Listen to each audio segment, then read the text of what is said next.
obvious reason. It's a wall.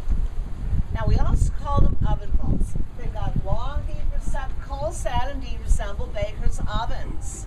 Every now and again, I'll hear someone say, "Oh, well, you know, they call them oven vaults because they are nature's crematorium." Not exactly.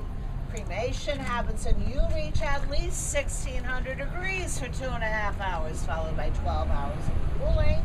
These top off at around 200 degrees. They're more like a crock pot, I guess, if you think about it. They promote rapid decomposition of remains and decay of the wood caskets we still traditionally use here today in St. Louis, when we can still own a vault, as does the Delaney family. They own this one vault here in the upper left-hand corner. In the past in here, you also had the option, if need be, of renting one. Why the heck are you doing that? I heard that, Sissy, because I'm psychic. I was thinking of it. Yeah, we had a custom.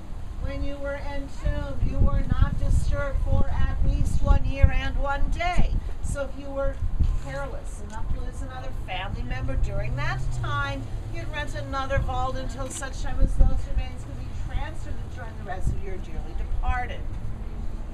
Say we want to reuse this. By the way, last used in 2004. This is not a museum. St. Louis number 1 is an active cemetery in use to this day. To reuse this vault, we remove the plaque. We break through the stucco and brick behind. By now, the casket they'd used for the previous burial has decayed and deteriorated. The casket itself is discarded and later burned. Now, as for the remains it had contained, at one time we would have pushed those to the rear of the vault. This, however, being the 21st century, we will bag and label them for future DNA identification. Push them to the rear. Introduce a new loved one. Re-brick, re-stucco. Wait a minute.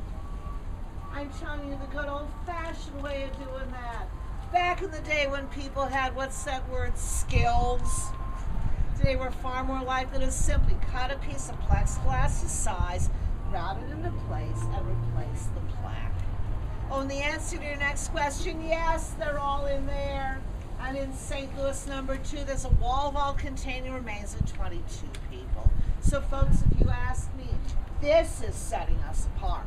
Not just that it's above ground, but how we use and reuse them over and over again and again and again and again and again. And, well, I think you get the picture. Honey, did you have a question? What is it? Oh, I'm glad you asked, because I'm going to talk about that right now. Come on down a little ways with me.